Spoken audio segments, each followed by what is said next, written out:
everyone, and welcome to Time and Money Mastery. We are your co-hosts. I'm Indiana. And I'm Sam.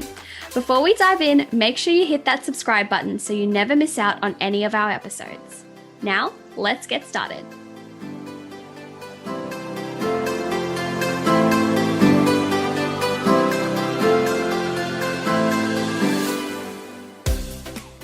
Hello, everyone, and welcome to another episode of Time and Money Mastery. You're here with your co-host, Sam, and today I've got, no exaggeration, one of my dearest friends who I love so much. Her name is Emily. Emily, thank you so much for coming onto the podcast today. Thanks so much for having me. I'm so excited. Oh my gosh, I would have moved heaven and earth to make sure you got on this podcast because I love your story. I love all the conversations we've had about, high school and the pressure and the predetermined path. And I know that our listeners are going to get so much value, even if they just listen in like flies on the wall to our conversation where we complain about everything. I feel like that they'll get lots of value out of that. So I'm really excited to get started. So Em, I might let you, give a bit of a background into, actually, before we do, I might just let our listeners know how you and I met. We actually met through Indiana, our other co-host.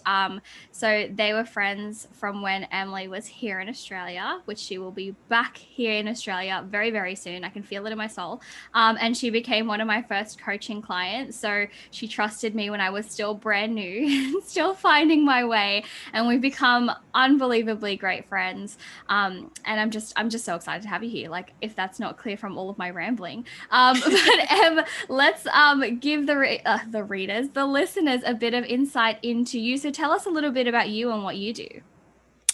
All right. So like Sam said, my name is Emily. I'm 25 from the States. I went to school for education, which we will obviously talk about later. But I do not teach in a classroom. I actually teach English to kids in China and Turkey online, and I've kind of made my way into the social selling industry. So yeah. That's so awesome. I actually didn't know that you taught students in Turkey as well. So that's really cool. And tell us a little bit about, so that already is already not the traditional, trajectory of someone who takes an education degree. So we're already getting into your unique story. So tell us a little bit about your journey, kind of like from the end of high school into like university and then all the way up to now.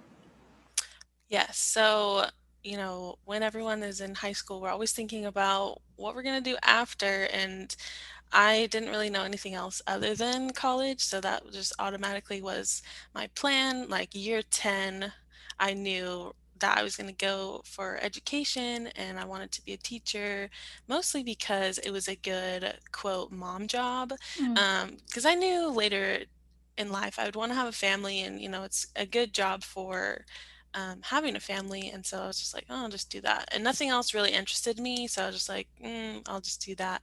And so I, graduated high school, went to college, graduated college, got my degree. And after graduating college, I was like, well, I'll take a year between graduation and finding a quote real job and and do some traveling. And I went to China, and that was an amazing experience. And then I went to Australia. Yeah.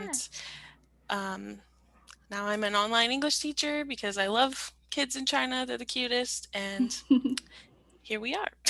That's awesome. And I love already like what you said, how I chose teaching. I mean, other than the fact that nothing interested you, which I can't blame you for, because as teens, how are we supposed to know what we want to do for the next 50 years of our life, right? But I love how you're like, oh, it's a good mom job. Oh my God, I'm trying to sound American. Mom job. Why do I always do this when we talk? All of a sudden, I try to sound American. I don't do it on purpose. I swear I'm not making fun of you. Oh my gosh, it's so stressful. But yeah, it's a good mom job. And you're kind of like, well, this is the lifestyle I want. What kind of job or career could suit that? That already for me really sticks out as something that makes you unique, because something that I teach my clients, which you obviously already know, is that we don't make decisions about career or job or anything like that for the sake of the job itself, but rather how it'll support the life that we want to live. It's something that I think is so crucial to any sort of life planning or goal planning, because our career, our job is not our whole life. Our whole life has so many different aspects of it. And so when we shift the mindset or shift the perspective into thinking what job can support the life I want, rather than what do I have to do in my life to make room for the job, then it's more likely that we're going to end up somewhere that we're actually making a difference and that we're actually having a lot of fun. And so tell us a little bit about your thoughts and feelings towards the end of high school. Was it very obvious to you that you wanted to be a teacher and go into education, or was it kind of the, oh, I have to make a decision and this seems like the best one out of all of the options kind of thing? Honestly, it was kind of both. I was just like, I don't I like honestly, I really didn't want to go to college. Mm. But I was just like, what else am I gonna do, you know?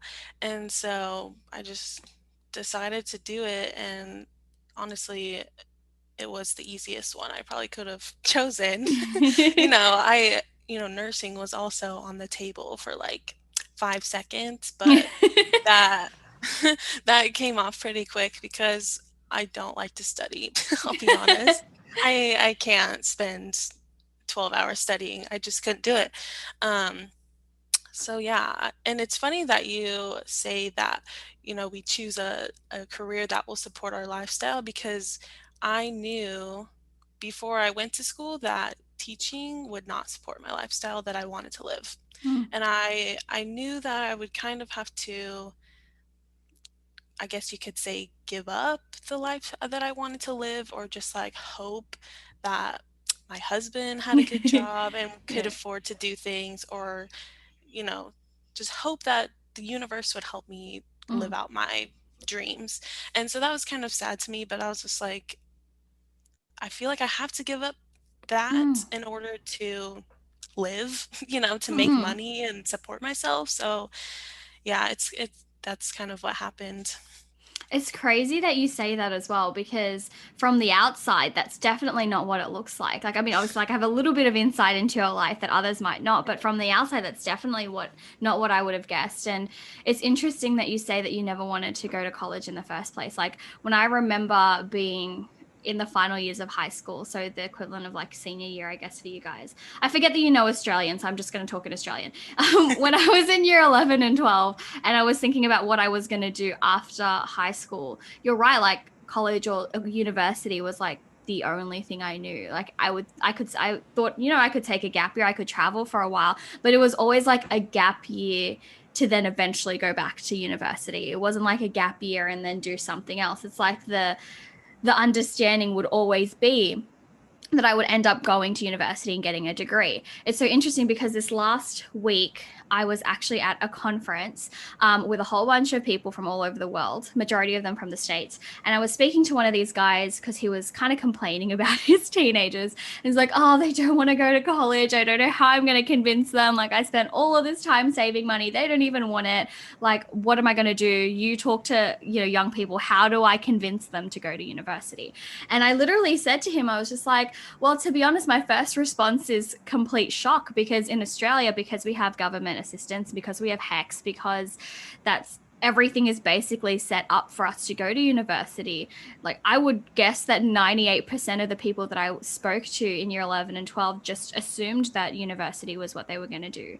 And I don't think that anyone really stopped to consider any other path. Like, yeah, sure, people wanted to travel and knew that they'd eventually have to get a job or anything. Some people thought they'd go to TAFE or do like a trade, but it was always, what is the next step in like my studying journey, as opposed to what is the next step in my life. And so it's interesting that that happens even across the world, where it's like university or college seems to be like just the thing that people think about. Like, obviously other people in different circumstances might not have the same opportunities, and so they might not be thinking in that same way, but it's just interesting how it's almost seen as non-negotiable as high school is, right? It's just like you go from elementary to middle school to high school, or we go to primary school to high school, and in the same way we go from high school to university. Like, it's not even like a thing that we think about, which is crazy. And so something that you said really really really hit me, where you were like, I just kind of thought it was part of what had to happen, giving up your lifestyle or what you wanted, because this is what we do, this is just the trade-off that we have to make. Are there specific things about the lifestyle you dreamed of that you feel like teaching wouldn't have been able to give you that you're happy to share with our listeners? Well, the number one thing was traveling. If Mm, you're a teacher, you're stuck in one spot for 9 months out of the year. I mean, you mm. still have the summers, but that was the main thing for me. Like, once I went to China and Australia, I had the time of my life, both places, and really just like opened my eyes up to the world. And I just felt like so alive and free. I was like, I want to do this all the time. And, I knew teaching, like, time wise, wouldn't be able to give me that really. And like monetarily, not it wouldn't Mm. be able to, because a lot of teachers, I'm not sure how it is in Australia. I'm not sure what they pay teachers over there, but here a lot of teachers have to get second jobs, third jobs to make ends meet. Wow. Like at least in Arizona, starting salary for a teacher is like 30,000 a year. Oh my gosh, even taking into account the exchange rate, how do people live on that? I mean, like, Yeah. I'm just thinking, it's like, given the amount of time and energy and effort and soul that it takes to be a good teacher, that Yeah. does not feel like even close to enough. Yeah, yeah. Teachers put in so much more than the 40 hours a week, Mm. sometimes double that. And, during my student teaching, I saw that firsthand. We would be at school till like 6, 7 o'clock at night. School got out at like 3. It Mm. was just, it was a lot. And I loved it, but hated it at the same time. Mm. And it's cool because, like, it seems like with your online teaching, you've kind of found that balance between having a bit of flexibility outside of a classroom, but still being able to teach. So, just for the sake of our listeners, that started like way before COVID. Hey, like, this wasn't just something that you've had to do because of COVID. Yeah, so I got into online teaching. It was summer, fall of 2018. It was actually right before I started my student teaching because um, in my program, at least, I had to relocate to a different state and teach. Oh,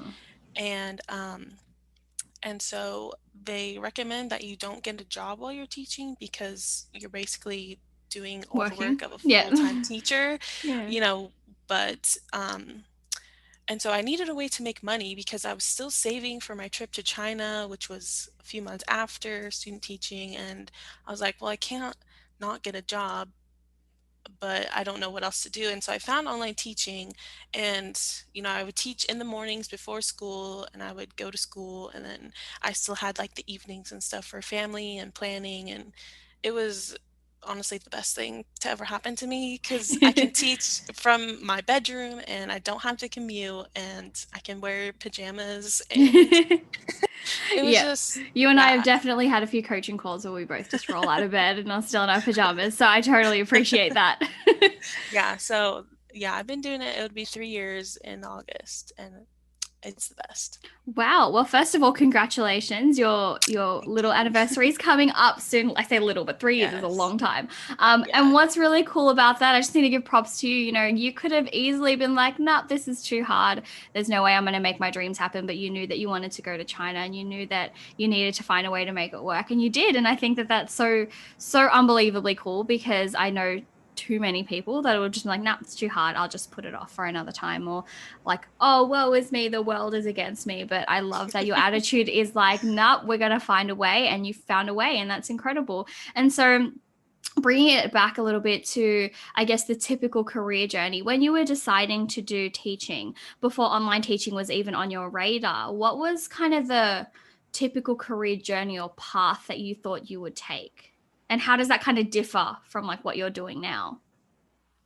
Yeah, so I just thought I was going to spend the rest of my life teaching, and I thought by now I would like have 3 years of teaching under my belt and just keep going with it.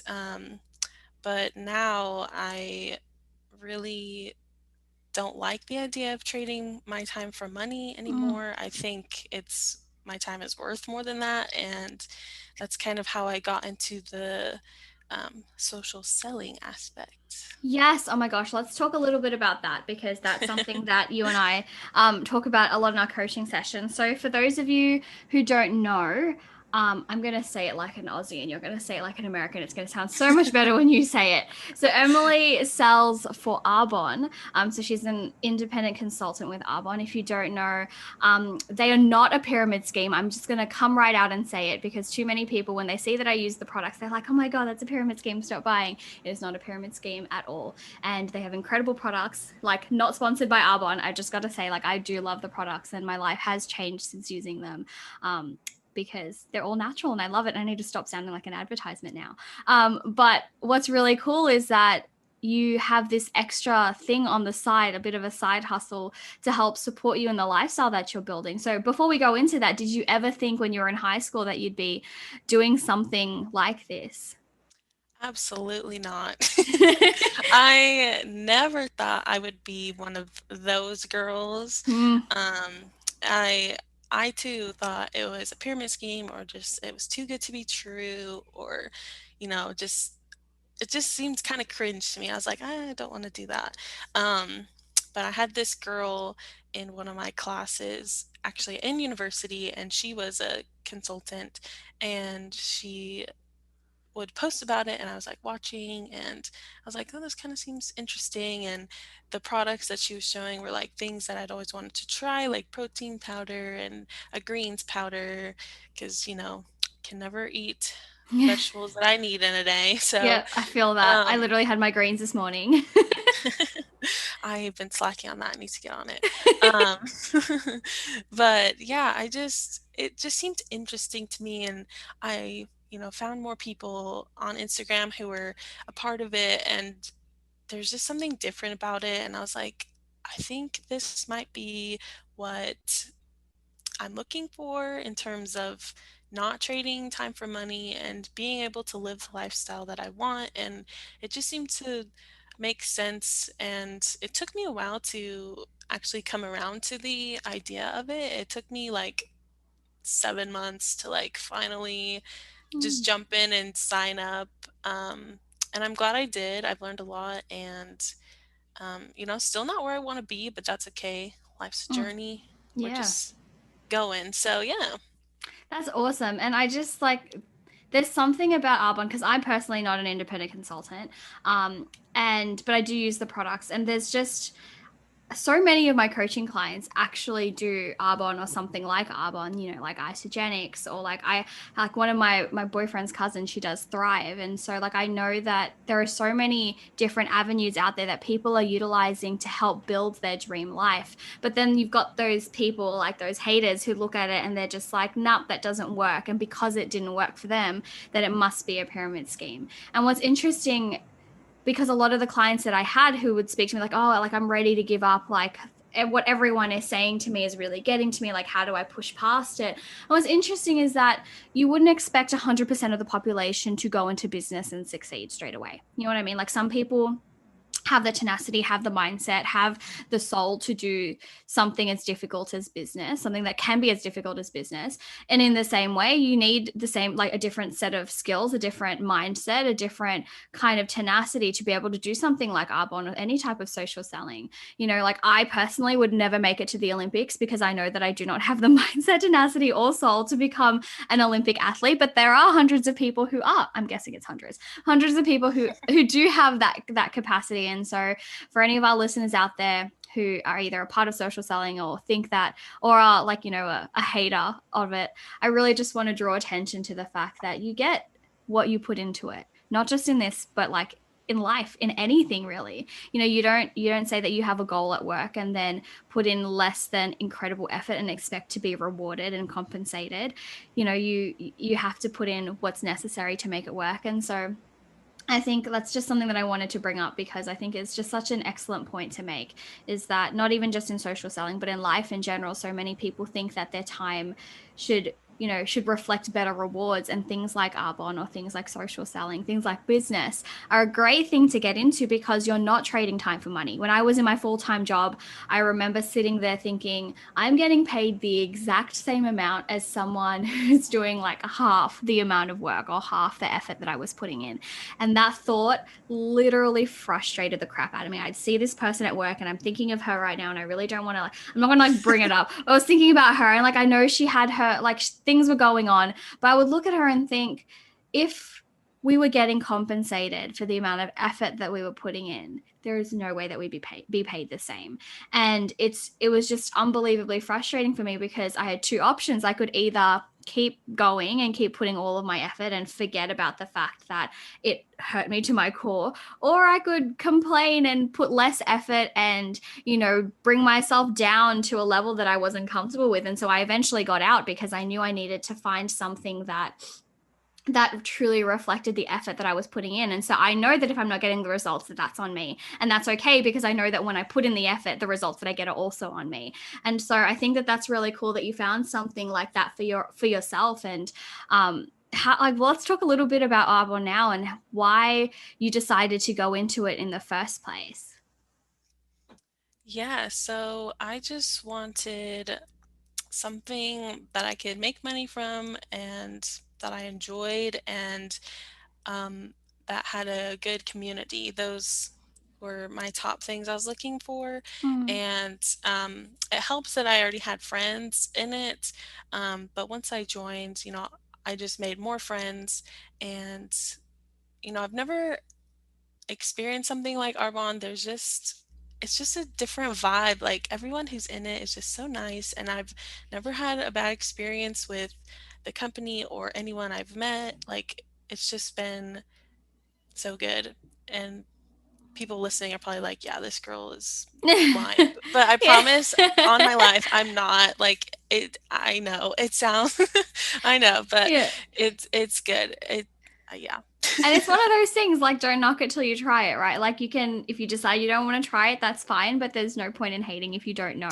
Like, Exactly. you wouldn't get into a full-time job and then hate it and then think, now all full-time jobs, all companies who offer full-time jobs are horrible. They're a pyramid scheme. They're out to get you and scam you. You know what I mean? Like, it's just interesting that people kind of just jump on the hate bandwagon when they don't really know what's going on inside. But anyway, let's shift gears a little bit, because I reckon if you and I start talking about all of that stuff, that's all we'll talk about for the next 5 hours. So let's talk a Exactly. little bit about, yeah, this is something that I think you and I need to have another episode on, because I know you and I know so many people who are absolutely killing it in life, and their success is not necessarily attributed to something like Arbonne, but the skills that they learned, the connections that they made, the person that they became in order to succeed in Arbonne has then opened up so many doors and so many opportunities for them. So I'm going to get off my soapbox now, because I just feel so passionately about this, because so many of my clients do so well for themselves doing this, and it kills me to see people hating on them. But anyway, we'll do another episode on that. So we'll shift gears a little bit and talk about what you've learned about yourself, and I guess your expectations for your life, and how that might have changed once you, I guess, sort of accepted that you might not go down the traditional path. Yeah, so I have learned so much about myself that I am very strong. I'm capable of so much.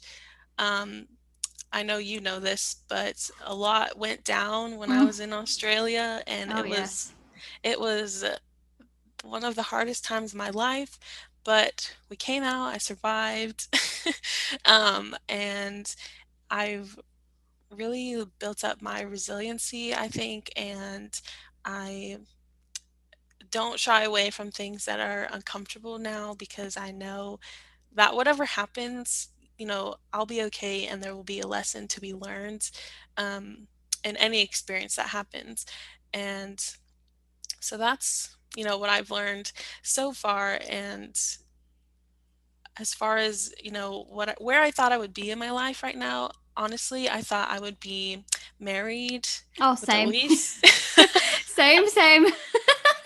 Oh, man. Well, You have a few years with Glenn, so you're Yeah, okay. we'll get there. That's a whole other. He's going to listen to this and be like, "This is okay." I need a disclaimer for all of our friends that are listening. Yes, I know that the reason why Glenn and I are not married is totally on me because I keep pushing it back.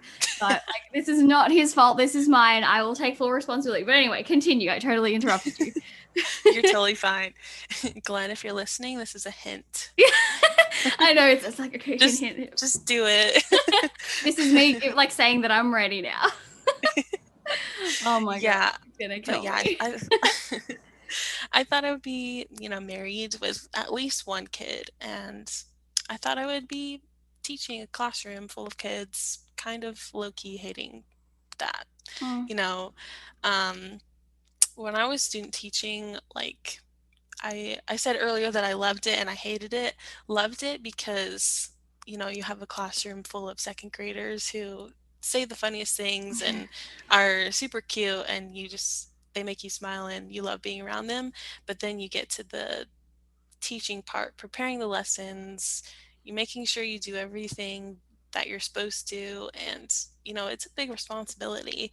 And I just had the worst anxiety every day, and I had like some depression issues. Like, it was just not good. I absolutely did not enjoy it a lot of the time, and mm, I when I was doing it, I was like, this is my life for the next 50, 60 years, and I just have to be okay with it. And, part of me, I was upset because I was like, I don't want to feel this way for the rest of my life. And I knew that something had to change. I didn't know when it would or how, but I just knew that I probably wasn't going to be in teaching. So, mm.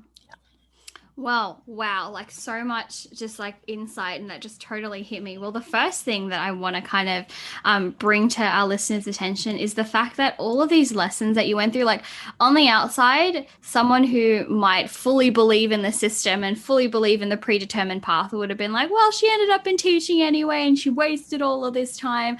Well, clearly it wasn't a waste of time because all of these lessons that you learned, all of the crap you went through when you were here in Australia, all of the people that you met and all of the struggles that you had to endure.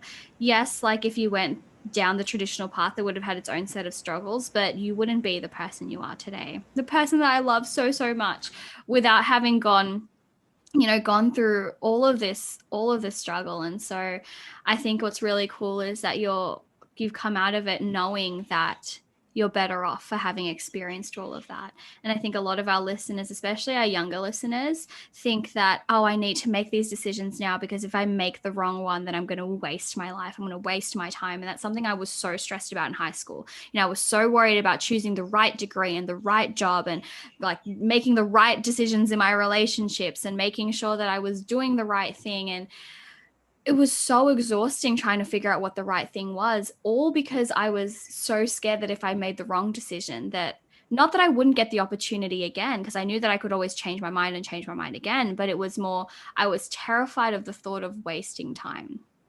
But I think what your story teaches us is that it's not wasted time as long as you can come out at the end of it knowing how you're stronger and knowing what you've learned from that. And so thank you so much for being so candid. Like obviously like I knew about all of this stuff already, but thank you so much for being so candid live for our listeners here. And then that was another thing you said and I was like, damn, that was really good and I can't remember. Oh yes, there when you were talking about being, around your second graders and how they make you smile and how you love being around them. I think you can already hear in your voice, and I'm sure our listeners would agree that you were meant to make an impact in kids' lives in the way that you are. But what's cool is that you found a way to do it that still suits the life that you want to live and still suits the lifestyle that you want to have. Because so many people feel that, like that anxiety of this is what my life is going to be like for the next 50 to 60 years. And that's why, I mean, like, obviously, I'm no scientist, I'm no researcher, so I can only speculate, but it's my hallucination that the rate of, binge drinking and drug taking and anxiety that's shooting through the roof, and people being on medication, people overspending on things that they don't need, all to sort of calm that anxiety or calm that fear of this is going to be my life for the next 50 years. You know, they're not okay with it, but they don't know, well, what else would I do? Like, what other choice do I have? So rather than trying to fix the root cause of the problem, which is the fact that they're unhappy with where their life is, they try to band-aid it by buying things and taking things and spending all of their money. And so I think it's really cool that you shared those feelings, because I know that you and I are not the only ones that are feeling that way. I know just from having conversations with friends that we're not alone in feeling this way. And I hope that if you're listening to this now, you're feeling like you're not 100% happy with where you are, and you feel like maybe that you've been using some distraction techniques to distract you from that fact. You know, talk to us, pop up to us on our DMs and have a conversation with us, because this is what we love to help people through. And so one more thing that I want to ask you before we wrap this up. What is one thing that you wish you could tell your past self about life or where you'd be now, that you wish that, you know, you could go back in time and tell past Em? I think I would tell myself that you have time Mm. and you'll be okay. Like, I think too many of us are worried, like, are we going to be okay? Are things going to work out? And I'm here to tell you that yes, they will work out. You'll be okay. The universe or God or whoever you believe in, whatever you believe in, will give you what you need when you need it, when it's perfect for you. Like, whatever is meant for you will be yours, and you just have to trust that it will come. It may not come when you think it should, but when it does, you'll be like, I'm so glad it came now and not 5 years ago or 10 years later. So if you're listening to this, if you're stressing, just take a deep breath. You'll be okay. Life will work out, and just do what makes you happy. If you're not happy doing school, if you're not happy with a job, change it. The only one who can change it is you, and you have the power within you to do it. So, Oh, absolute chills. I love that. As soon as you said that, I was just like, yes, like you're speaking to Sam in year 12 who was stressing about life. So I loved hearing that. And I've loved this conversation. I honestly need to get you back on here, if not for just to like cut off some time from both of our busy schedules so we can actually catch up again. Before I let you go, I just want to give you a little shout out and let our listeners know that on the side of all of the things that she's doing, also has, I don't even know what you'd call it, a graphic design side hustle. Is that what you'd call it? yeah, like graphic design, sticker shop. Sticker shop. Yes, exactly. Whatever. So search her up on Instagram and on Etsy. It's at Wild and Blooms Designs. But we also have her link in the show notes, because she is the lovely person who designed the cartoon versions of Indy and I on our current logo. So if you want to check her out, all of you people who said you loved our logo, she is the reason why it looks incredible. So make sure you check her out. I love you so much. Like I feel so blessed that you and I got to meet, and I'm gonna try to not get into like a crying fest here, because like I totally appreciate your presence in my life. And I'm so excited for our listeners to get all of the value that you just dropped down for them. Thank you so much for being on the podcast. Oh, thank you so much. I love you. It's been an absolute pleasure. Cool. Okay, guys. Well, our next episode will be coming on live on Monday. It'll be Indy back with some money mastery tips. So make sure you check that out. And if you can, head on over to Apple Podcasts, Spotify Podcasts, or wherever you listen to us, and leave us a 5-star review. So that's a wrap. If you loved today's episode, leave us a 5-star review on Apple Podcasts and let us know why you loved it. If you know someone who needs to hear this, then send it their way and share it to your stories, tagging us at Time Money Mastery. Feel like you're wanting just a little more? Jump on over to our Facebook community. You can find the link in the show notes.